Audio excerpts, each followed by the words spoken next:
or evening, depending on where you are, and welcome. I am Yulia Joja, the Middle East Institute's Black Sea Program Director, and it is my pleasure to welcome you all to today's event on the question of whether Ukraine still can win the war against Russia. Briefly on the program that many of you are familiar with and have been following through the years, throughout the history, Greater Middle East has served as a strategic springboard to Europe and Central Asia too.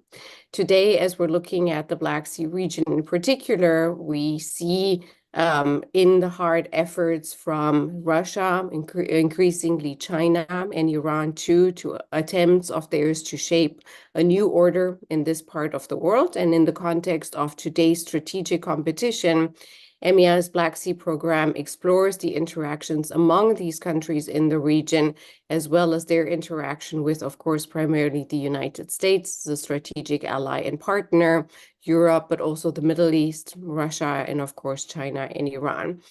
The Middle East Institute's program examines security, political, economic, and energy relationships, as well as trends that are indicative of strategic competition in the region.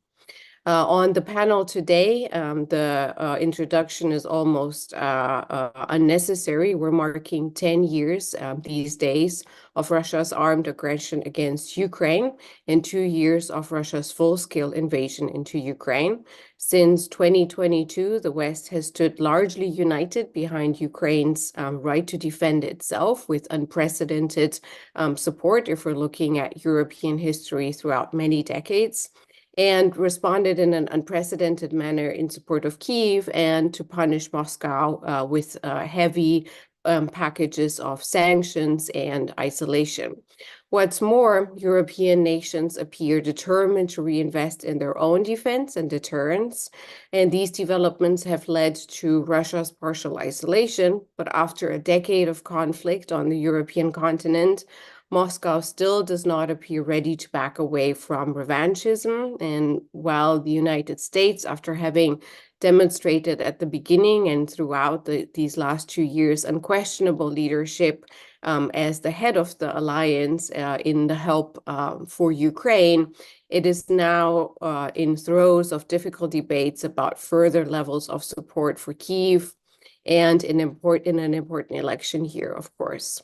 So some of the questions that we'll be discussing today are whether Ukrainian determination and aid from the European Union will be sufficient to check Russian aggression in the months and year to come, how the war has affected neighboring countries and regions from Central and Eastern Europe all the way to the Greater Middle East. What should we expect from the US administration, most importantly, and Congress in 2024 regarding Ukraine assistance and also Black Sea regional security? And today I am thrilled and honored to be moderating this panel discussion to address some of these critical questions with our distinguished panelists. We have Steve Flanagan, who's also on the advisory board of the MEI Black Sea program, and an adjunct senior fellow at RAND, adjunct professor, also colleague at Georgetown University. Thank you for joining us, Steve. We are also joined by Dalibor Rohac, who's a resident scholar at the American Enterprise Institute and my colleague at the Eastern Front podcast, and Maria Tomak, a good and old friend of the program and of many of us here. She's the head of the Crimea Platform mission of the President of Ukraine in Crimea. To read all of their full bios of our distinguished speakers, please visit MEI's website. A couple of logistical notes before we get started. To our audience, we look forward to taking your questions through the Zoom's Q&A feature, which you can find on your screens. For those of you calling in by phone or watching the panel on the live stream, you can ask a question by emailing events@mei.edu or tweeting us at MEI. If you have any technical issues, again, please feel free to email events@mei.edu and we'll do our best to assist.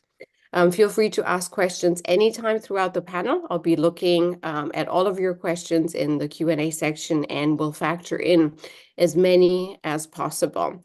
And usually with our conversations, our panels here at the Middle East Institute and beyond, we start broad, and we are going to talk about the war looking back so many years, and then, of course, the prospects of Ukraine still winning in the months and years to come. But before that, we have to talk about Russia. There's no conversation about this war, of course, without Russia.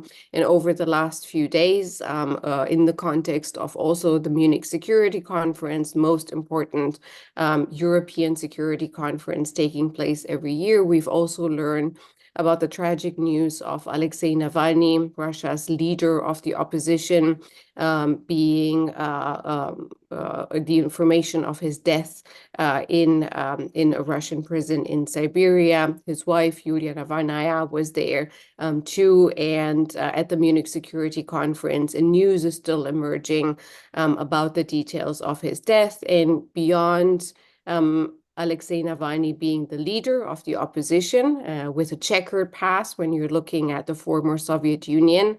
Some of the comments that he's made throughout the years, whether it was Russia's aggression against Georgia or against Ukraine, some of them he's backtracked. But either way, he was a very popular figure in Russia. For many in the West, he represented an alternative, possible popular alternative to the Putin regime. And his death is also telling, or should be telling, of Russia's future and the role that Russia can play in the months and years ahead with regards to its aggression in Ukraine, first and foremost, but also with regards to overall the role that Russia has been playing in the detriment of European security. So I'll start with one quick round of the same question to all of you, our panelists today. What does, in the sense of what does Russia's future look like in the context of this tragic news of the opposition leader's death? Maria, thank you again for joining us. Would you like to go first? Thank you so much. Thank you for having me, and greetings from Kyiv. So I won't probably comment on the figure of Navalny himself, because that's a very long and very complicated conversation, because it's not only about him, it's about some views that he represented, which were controversial from Ukrainian standpoint. But as Ukrainian citizen, I would say that I don't expect that any significant reaction would follow after Navalny's killing. Let's be straightforward, he was killed. Because, even this current full-scale war, which affected a large number of Russian population, and not only liberal-minded, but mostly those people who are in support of Putin's regime, I mean, those people who were killed in the front line, being enrolled to the Russian army, it did not affect it. It did not make Russian society to significantly react or to go forward or to go against the Kremlin regime. So I would not expect anything, but also we'll see what the Russian opposition will have to say. And in the upcoming weekend, as far as I understand and know, they will have another forum organized by Mr. Kasparov. So it probably will be significant in the sense that they will discuss this whole situation and will come up with some reactions and some strategic or tactic plans for the future. But given, again, the previous deaths of Russian opposition leaders like Boris Nemtsov, we have not seen any significant reaction. And one last thing that I want to specifically mention here, when I've heard about this news, I thought about those Ukrainian citizens that are currently imprisoned by Russia. And there are really significant figures there, like, for instance, the deputy head of the Majlis of the Crimean Tatar people, Nariman Jalal, who, of course, we cannot compare because he's not an opposition leader and he's not in a direct opposition to Putin. But still, I feel that his life is threatened. He's also very far. He's 5,000 kilometers away from his home, from Crimea. and he's also in this northern part of Russia. And honestly, I'm afraid for his life, as well as other Ukrainians who are held captives by the Putin's regime. Yes, indeed, Maria. When I listen to you, it sounds familiar to me, the impressions and the opinions that I've heard voiced from the former Soviet space, Ukraine primarily, but Georgia, Central Asia too. That for many in this space, he is one in a long list of Russian opposition leaders and in a long list of unfairly imprisoned people that is seen that has ended up being killed by the regime.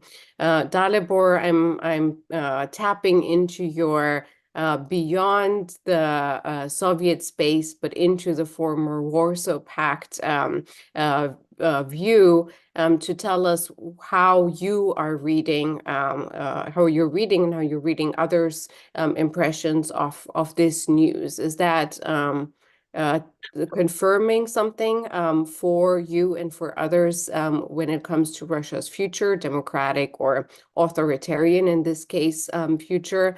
How do you understand this? And first of all, I have to say that I completely understand why the figure of Navalny is a controversial one within Ukraine, given his past statements, opinions presented, his sort of behavior as a political actor within Russia clearly make him a problematic figure from a Ukrainian perspective. But I think the following three propositions could be true simultaneously. They are not mutually exclusive. Namely, that Navalny is a Russian nationalist. I would be somewhat agnostic about that, but let's assume that's true, and that doesn't really preclude him from being simultaneously a threat to Putin's regime. And thirdly, doesn't make his return to Russia after his poisoning in 2021 any less of a act of bravery. And so I would sort of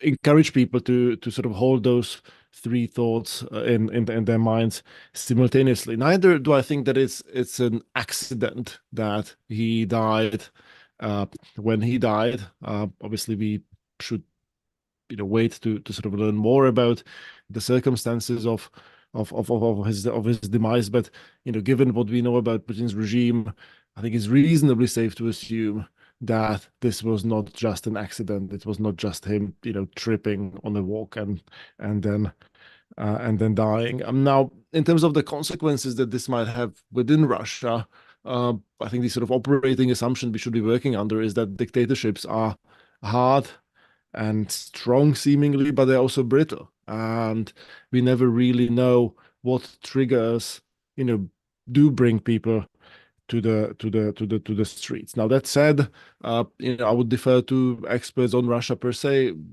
on what might be the likely trigger. So Mark Galeotti, before Navalny's death, said that he expects the real trigger of public unrest in Russia to be non-political. Might have to do with standards of living, with failure to heat Russia's homes, while the war machine is sort of getting into motion. So it strikes me that it's unlikely that this would sort of result in regime change within Russia. I'd like to see regime change in Russia, but hoping for regime change in Russia is not a substitute for a strategy that enables Ukraine to win on the battlefield. And I think that's what we should be focused on. I mean, we should be helping Russian opposition. We should be, broadcasting into Russia. We should be, combating Russian narratives within Russia and getting, information to Russian citizens and help them mobilize politically against Putin. But that is not a substitute for making sure that Ukraine prevails on the battlefield. And I think that's where the focus of the conversation in Western capitals should be at this moment. Yeah, Dalibor, you sound like the foreign minister of Lithuania that I've heard commenting on this, but I'll get back on this in a second.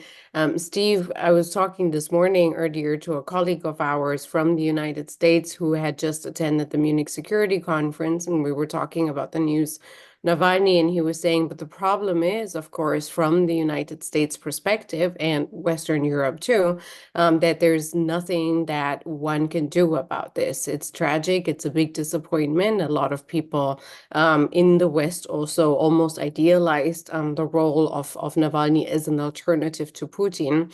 How is this, what does this tell you about the future of Russia from the Western perspective? Well, it's difficult to predict, as both of our colleagues have said already, how this will play out in Russia. But I think that first of all, that it has had the United States is in a position where it recognizes it can't do much, but it can point out the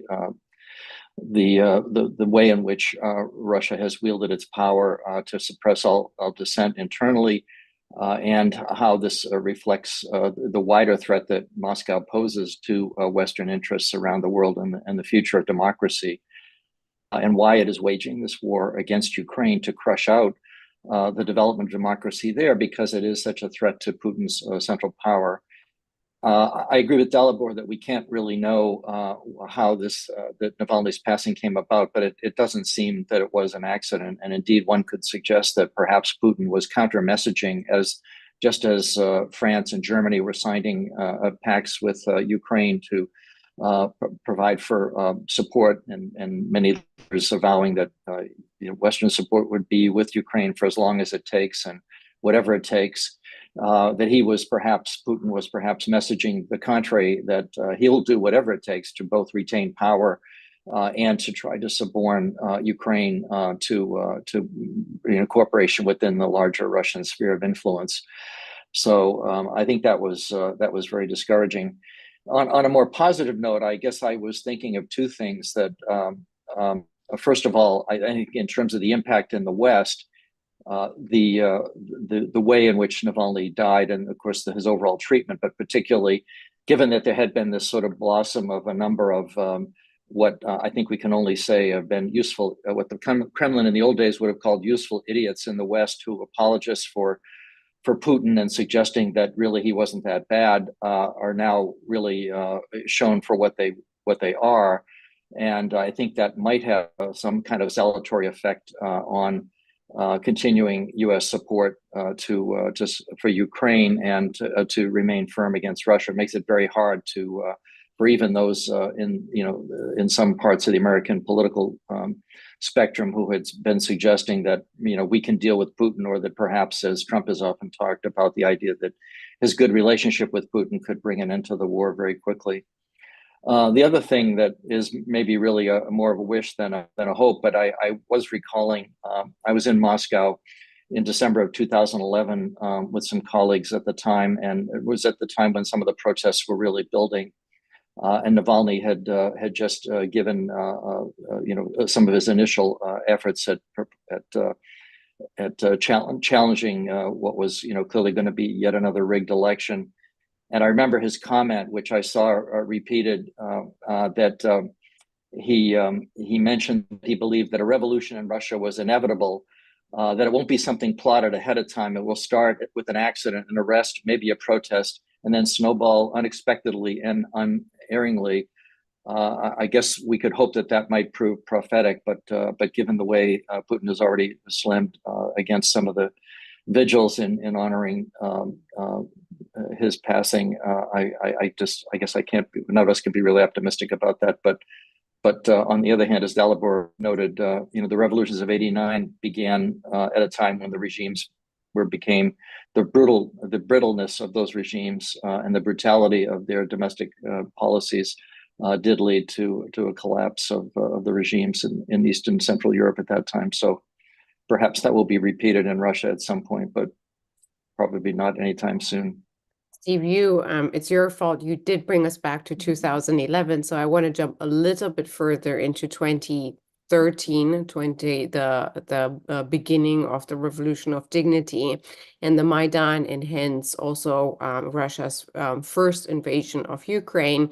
You've been throughout your years in government and outside of government advising all of the administrations in a form or another on Ukraine and on Europe over the last more than 10 years. But I want to focus, of course, in the context of this panel on the last 10 years and ask you to look back at how, to what extent the full-scale invasion has shifted the thinking in the United States at a bipartisan and expert level. Of course, Democrats and Republicans are now, and we're going to have to delve into that in a minute too. Democrats and Republicans are now in very different spots. Polarization has taken over the issue of Ukraine, unfortunately, and we have to figure out a way to get out of this. But as you're looking back into the first 8 years and then the changes that have occurred here in the strategic thinking in Washington and in some Western European capitals too, what stands out to you and what are the lessons learned that you're drawing as you continue your work advising the administration on Ukraine and, of course, on Black Sea security overall? Yes, well, I think, Yulia, as we look back to that period, certainly the 2014 was a galvanizing moment in terms of the development of the U.S. response to deterring wider Russian aggression and supporting Ukraine. But of course, there was a good bit of hesitancy in terms of the nature of the assistance that the United States was willing to provide at the early stages of the after the Crimean annexation and the fostering of the insurgency in the Donbass region. You'll remember that there was a very intense debate over the issue of lethal assistance and providing particularly some of the capabilities that Ukraine needed to resist some of the efforts that Russia was undertaking in supporting the insurgent forces in the Donbass.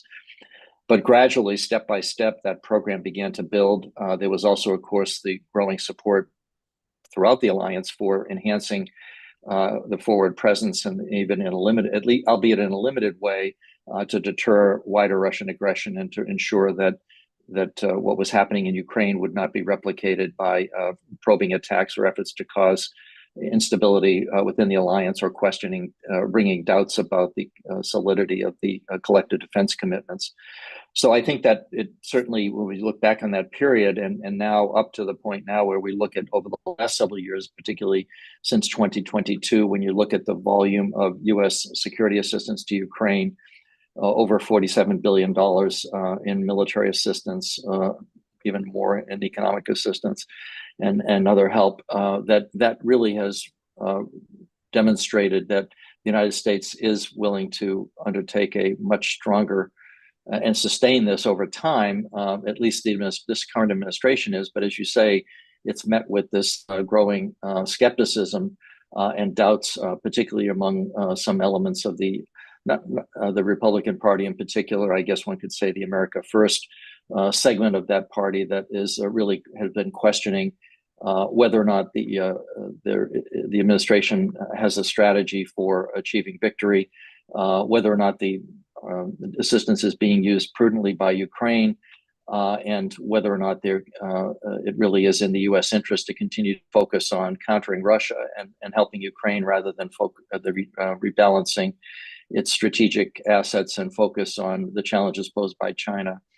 So all of that has come in the way of realizing this latest assistance package, which happily the Senate was able finally to pass the supplemental assistance of the additional $60 billion for Ukraine security assistance. But yet we see the House blocked by that essentially, I think, by that group of the America First coalition, you could say, within the House, that is refusing to move without on that assistance package without some kind of action on border controls and immigration controls within the U.S.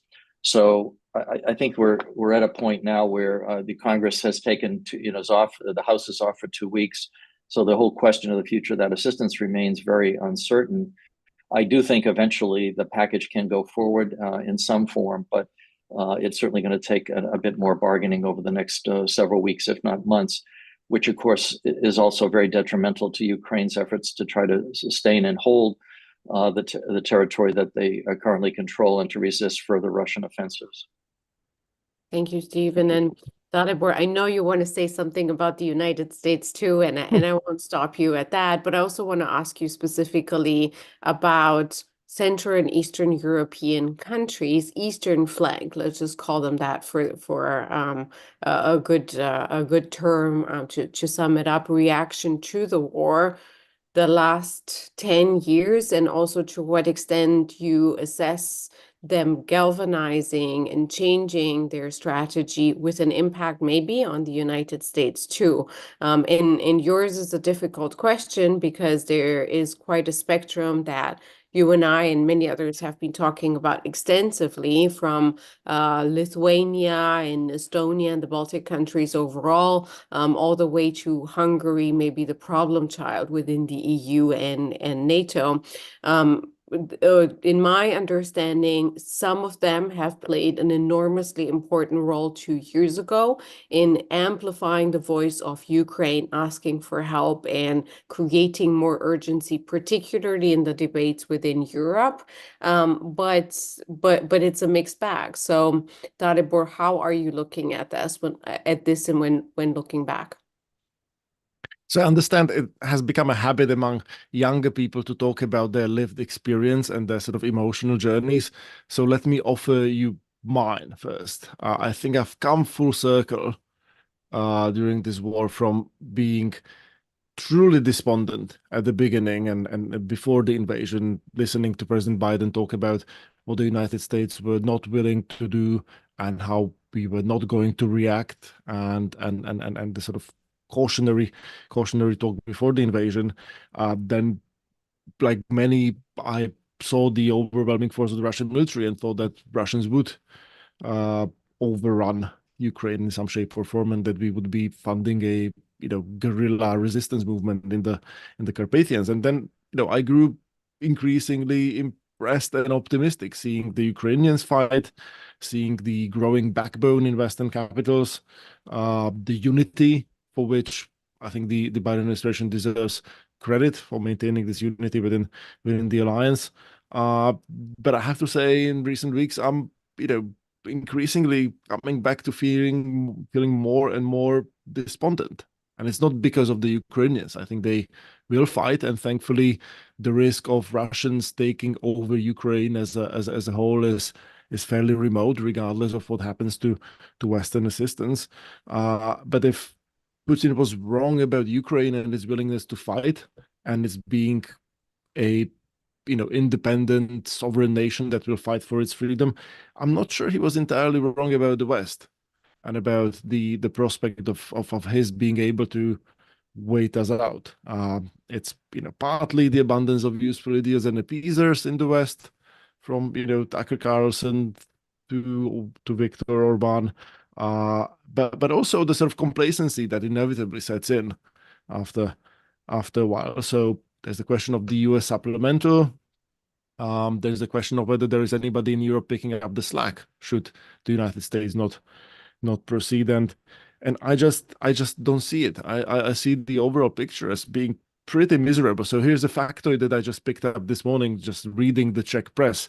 One Czech defense analyst, and I haven't fact-checked this, so it might be wrong, but one Czech defense analyst claims that since the full-scale invasion of Ukraine in 2022, not a single tank has been manufactured on the European continent.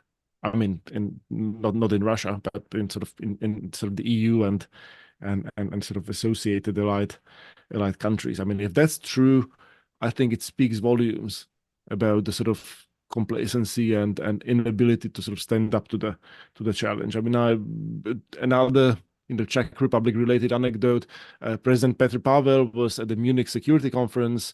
He used to be a bigwig in NATO, head of the military command, and he came up with a scheme to get Ukraine 500,000 155mm shells and another 300,000 122mm shells by sourcing them from stocks in Turkey, in South Korea, in South Africa.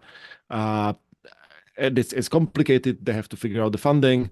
But the reason I'm saying that is that it's a very odd thing for a ceremonial head of state in Central Europe to be doing. I mean, he has his background, and he's a terrific person for the job, but the job of the president of the Czech Republic is mostly about shaking hands with incoming ambassadors and opening children's hospitals and signing laws into force.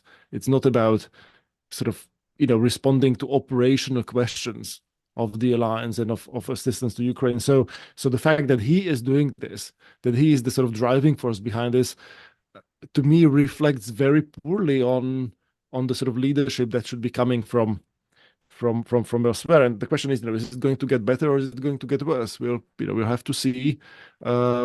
I look at opinion polls in this country. I look at opinion polls in Europe. I'm not exactly encouraged. I think one interesting test would be to see who becomes the next high representative for foreign policy in the European Union after the European election, and who becomes the next Secretary General of NATO. Again, some of the rumors from the Munich Security Conference don't give me exactly sort of reasons for optimism. And even if the sort of best case scenario materializes, even if there is a supplemental bill passed by Congress, is it going to be enough again to give Ukraine this decisive advantage on battlefield? And if not, are we ready for war that will take years and perhaps longer? I mean, clearly this is an existential struggle for Ukraine. There's an existential struggle for the Baltic states. I'd like to think it's an existential struggle for Poland as well. But again, news from Poland revolve around farmers dumping Ukrainian grain. This morning, you would expect, how are you going to talk about, Ukraine's EU accession, right? If Polish sort of, very important interest group within the Polish society can't get over the fact that that Ukrainian grain gets imported into the EU. I mean, once Ukraine is part of the single market, all kinds of things will be imported into the rest of the EU, and Ukraine's agriculture will be no less competitive than it is today. So I'm increasingly pessimistic about the place where we headed, and it's not because of the Ukrainians. I think Ukrainians really are brave and deserve our support, but I'm not sure the collective West, and that includes Central and Eastern Europe, is rising up to the occasion. Yeah, it seems, Dalibor, that we have Ukraine fatigue everywhere except in Ukraine. So that opens it up to Maria. And Maria, I know you can very eloquently talk about the strategic calculations and ammunition, and I think everybody in Ukraine now can do that. But I want to take advantage of having you here to ask you also, as you're looking back at the humanitarian aspect. And I know you're going to focus through also your job and the expertise that you have on Crimea. And there's no doubt how important Crimea is for Ukraine, how important Crimea and the overall environment has been in this successful Black Sea counteroffensive of Ukraine, a country without a navy that has managed to win a major naval battle, from which directly NATO countries are benefiting, Romania, Bulgaria, Turkey too, in the Black Sea region. But I want to ask you primarily, again, as you're looking back, to look at the humanitarian side. You, of all people, you and a handful of others are looking at Crimea and other long-term occupied regions with an insight that most of us fail to have. So how is Ukrainian morale doing with all the bad news that is coming out of the West and the losses that Ukraine is forced to have on the battlefield due to limited assistance, to say it elegantly, from us across the Western space? And how are you looking at this from a humanitarian but also analytical point of view? Thank you. There are lots of questions to be covered, but actually today is a special day. We have several sad anniversaries, I would say. And I would like to recall not only the beginning of the Russian military operation to take over Crimea, which started today, that's just a historical fact, but also the most bloody day of Maidan, which I was also participating in, speaking about the emotional journeys. So for me, it's another emotional journey. But and I would like to specifically recall Maidan, because I remember that feeling, and referring to the title of our today's discussion, Can Ukraine Still Win? So at that point, it wasn't also so obvious and easy to understand that the revolution, or like Yanukovych will be fleeing Ukraine, and that we will have these transformations within the government. So it wasn't so obvious, and not so many people had a hope. But at some point, there was this turning point that wasn't easy, that was really very dramatic. But the situation changed.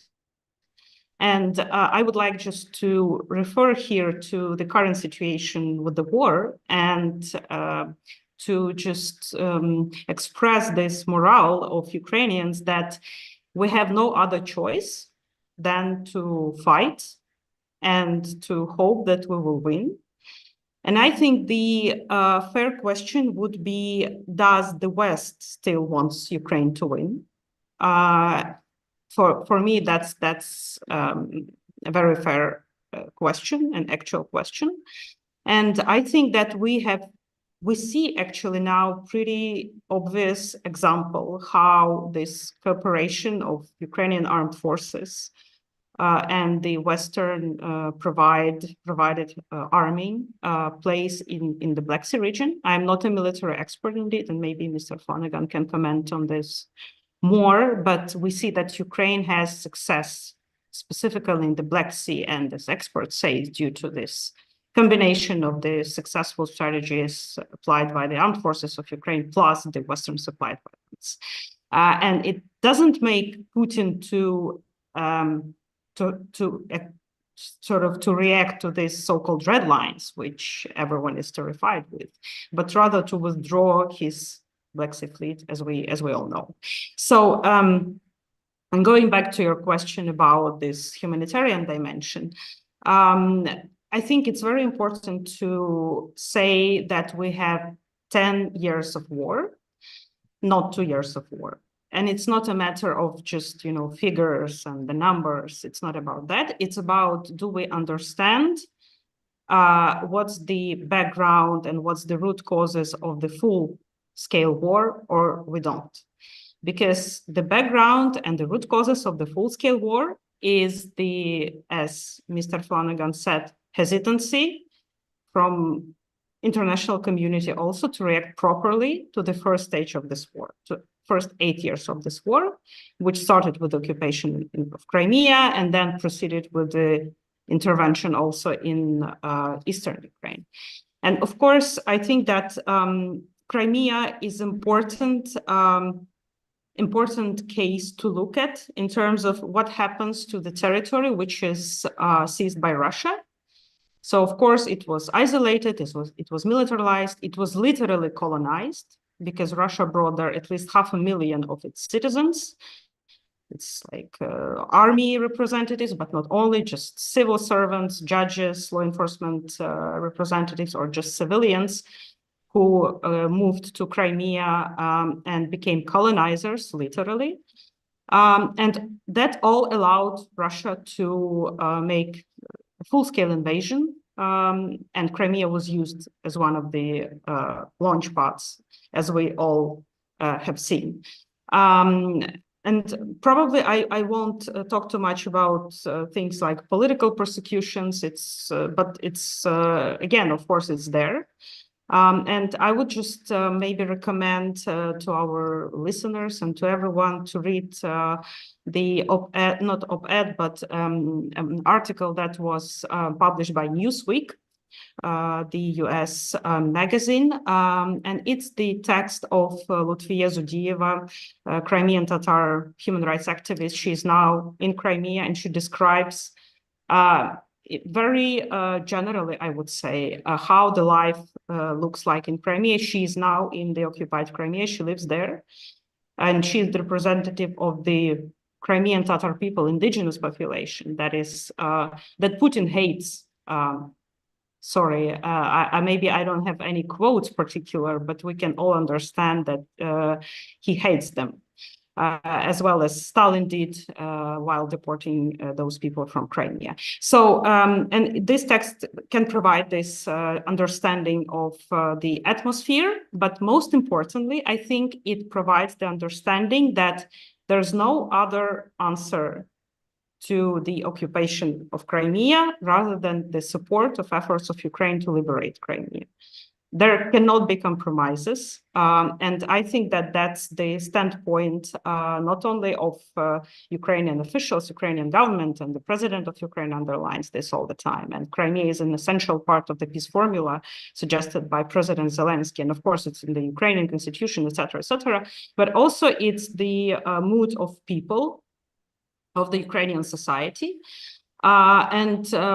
Like when you look at the polls, but also like just living in this country and, you know, like speaking to people, communicating with people, I don't feel any leaning towards any ideas of compromises on the territorial integrity of Ukraine.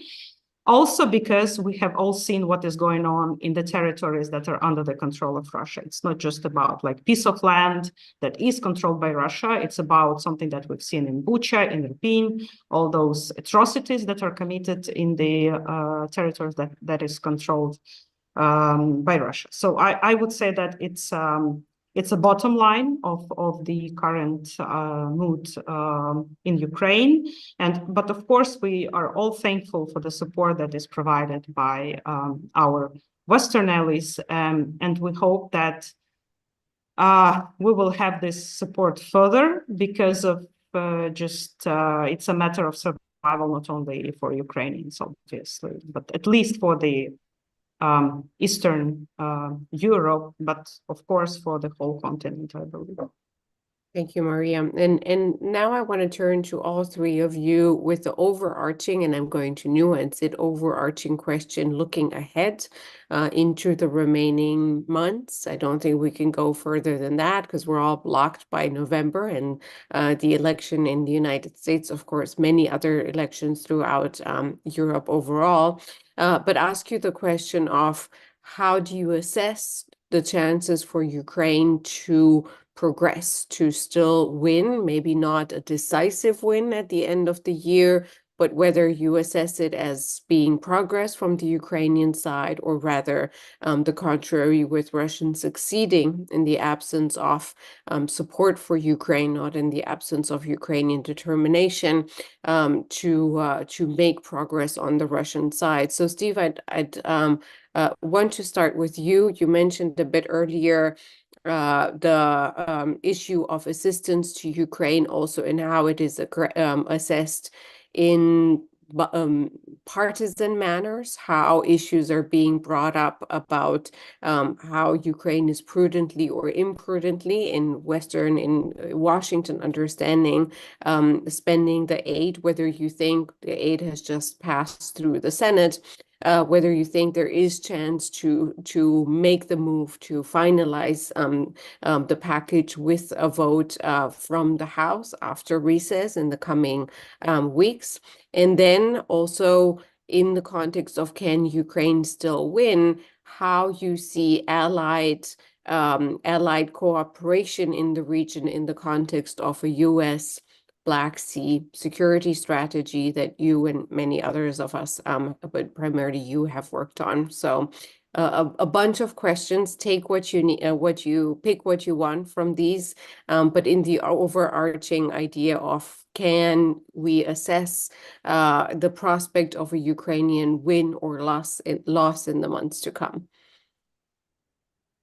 It seems to me that a Ukrainian victory, or what could be cast as a victory, that is a major setback for Russia in this coming year, is very uncertain now because of the question about the provision of additional security assistance, and that we see the reports that Ukrainian units are running out of ammunition and supplies, and of course, just recently the very difficult withdrawal from Avdiivka in the face of a real pounding from Russian bombing and inexpensive drone attacks. So I think that while I remain optimistic that there is still sufficient support, even in the House of Representatives in the United States, to support an assistance package to Ukraine. It will take a bit more wrangling, and that, of course, just delays us down the road in terms of as we, you're talking about this year.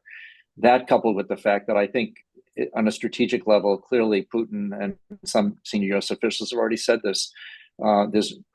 Putin sees no interest in either trying to resolve the conflict or necessarily having to achieve decisive victory until after the U.S. elections, when he certainly hopes that he'll have a more compliant partner in Washington who might be willing to cut deals. Indeed, President Trump has already, former President Trump has already made that point. That said, I do think that there are some important developments that could take place. Ukraine has shown enormous innovation in adapting, developing some of its own technology and using some of the technology provided by the West, as you noted, to push back the Russian Black Sea Fleet and to diminish the threat that it poses. If in fact one of the things it needs very quickly is some additional air power, air capability to both strike Russia deep and to prevent Russia from providing air cover to its forces as it makes these limited advances, as it did in Avdiivka. So the F-16 coalition has committed to providing, that the West has formed through the Ukraine Defense Support Group, the Ramstein Group. The reports are that F-16s are expected to arrive this year. That certainly would give Ukraine an additional capacity, not decisive, but certainly one that would give it more capacity to hold Russian forces at risk and to provide air cover to its own forces. That coupled with also there was a report just today that the United States administration might be considering providing Ukraine with the longer range strike missiles, the ATACMS extended range, that would also give Ukraine an ability to further inflict losses on Russia and disrupt its reinforcement capabilities. So some of those things are, you could see some minor tactical gains, but I doubt that we'll see a significant strategic move or something that could be cast as a victory this year.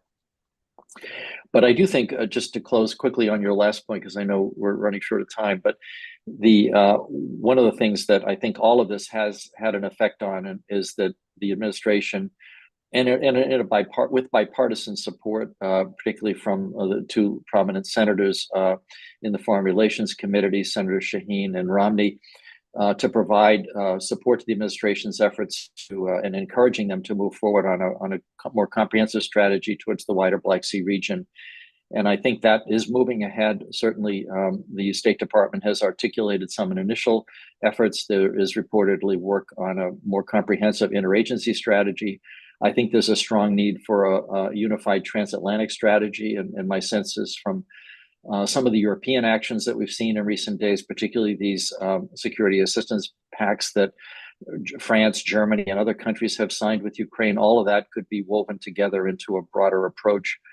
But I think we also shouldn't forget some of the other countries in the region.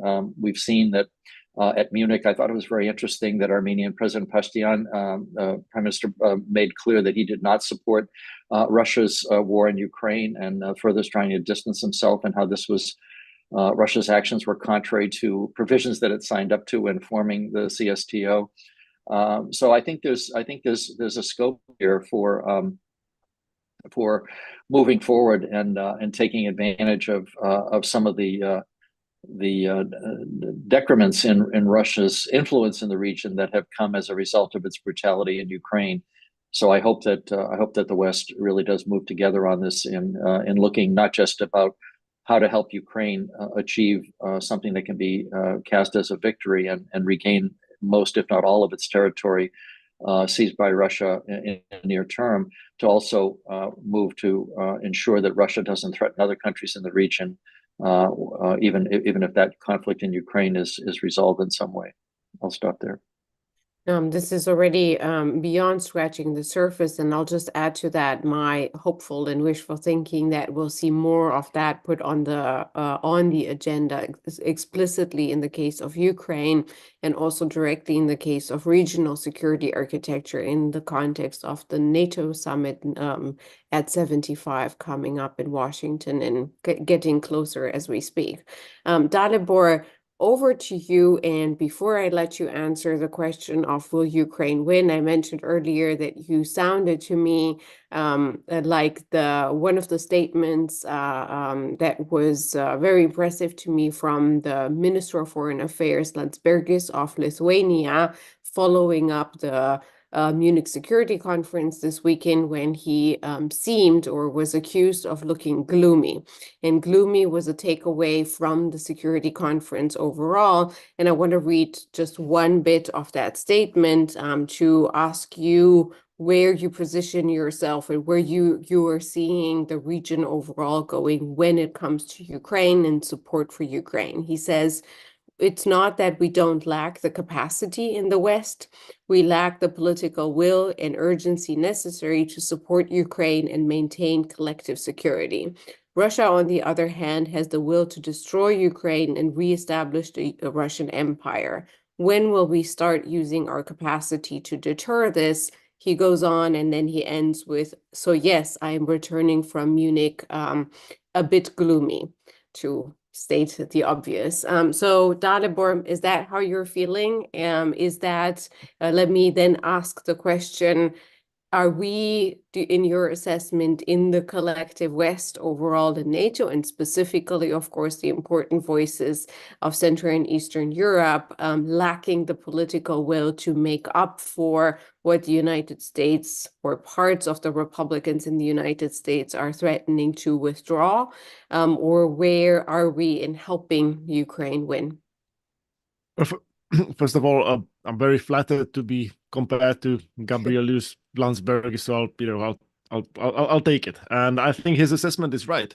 The problem, the more I think about it, the more it strikes me that the problem is truly psychological at some deep level. It's the sort of sense of complacency, the sense of sort of clinging to a view of Russia that's just completely unrealistic, and the sense that we want this to go away and somehow go back to business as usual. And that's not just the useful idiots, it's not just the Tucker Carlsons of the world that still have this sort of idea fix in their heads, but it's also people who should know better. The question is, is there going to be a wake-up call? Like we've seen, there's so many instances that should have served as wake-up calls that really functioned only as very partial wake-up calls over the course of the past 10 years. So that doesn't give me exactly reasons for optimism.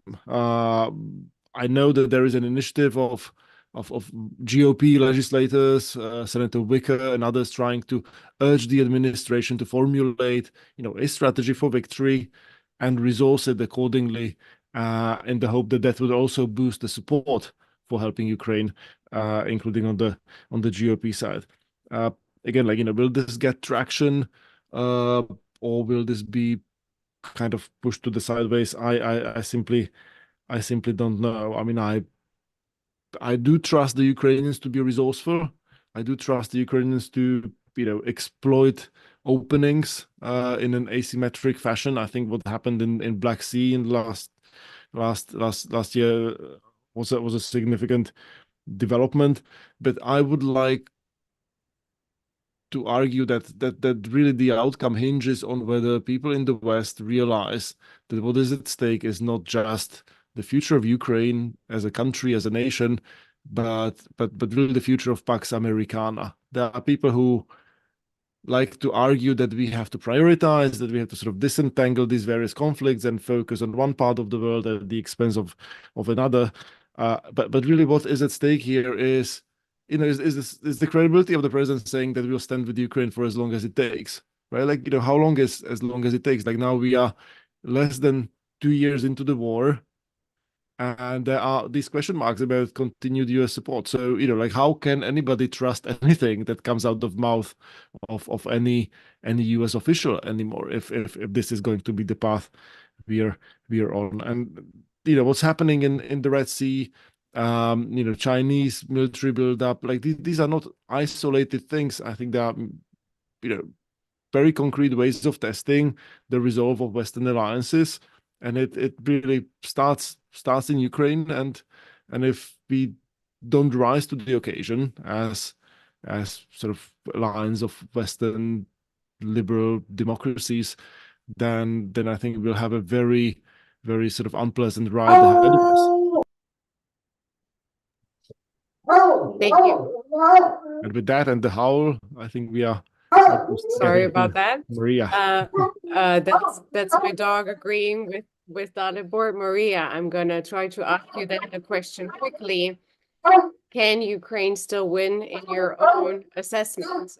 Is it a matter of determination or also military aid from the West? The short answer is both. Of course, I personally don't think that we can win without the support of our allies, also because this war that Russia is waging is not only against Ukraine and to stop Ukraine from existing, but also against the West, obviously. So I would also like here to recall what Mr. Landsbergis was saying, but not the current minister, but his grandfather, Vytautas Landsbergis. I had a privilege to interview him in 2014, and I recall this conversation right after the war has started. And he, at that point, was very straightforward about what Russia is. He was saying that Russia is turning into a fascist state. And I remember that at that point, not everyone was ready to hear that. People were perceiving him as he is too conservative, he's too right-wing, et cetera, but he was very accurate in his assessment. And it took us so many years, and it took us lots of lives of Ukrainians to realize that he was right, and that the world has to do something with this, because it's not only about Crimea and some Ukrainian territorial problems and some of the occupied Ukrainian territories. The challenge for the whole international community and for the UN Charter, which actually started with the occupation of Crimea.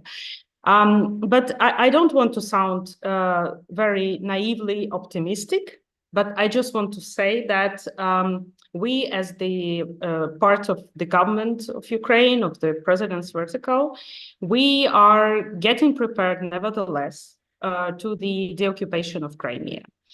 I mean that we're working upon the strategy of the reintegration of Crimea. It will not be an easy journey. We all understand that therefore we're working hard in order to assess what challenges are we going to face after the occupation happens, as we say, next day after the occupation.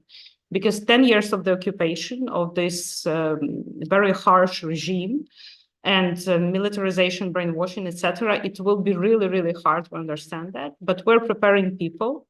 We're cooperating with educational institutions, with business schools. We're preparing the laws, we're preparing the strategies, we're talking to the companies in order them to be prepared and to commit themselves to work in Crimea once this territory will be liberated. So that's the answer that I have. So of course we do believe we don't have just other choice, and we invite all of our international friends to join us in this. Thank you. Thank you, Maria, for your note. Needless to say, my dog is a big supporter of Ukraine in this household. And jokes aside, beyond my, of course, heartfelt thank you to all of you three panelists for the participation, to Lindsay behind the screen who's helped make this happen. I also want to recommend of course, the Black Sea Program's activities. Please continue to look out for us. We will do our best to continue work in this field, but also do check out the work of Maria Tomak and her colleague Tamila Tasheva on the Crimea platform. We've had the privilege of hosting them a couple of years ago here in Washington, D.C., and their work and overall the work on legislation and on programs, social programs, humanitarian programs for helping people behind the new Iron Curtain and the occupation of the regions occupied by Ukraine is more than recommendable. Big thanks again to you, Maria, to Dalibor Rohac, and to Steve Flanagan for joining us, to our audience for sticking with us and following us. And until next time, thank you and goodbye. Thank you so much.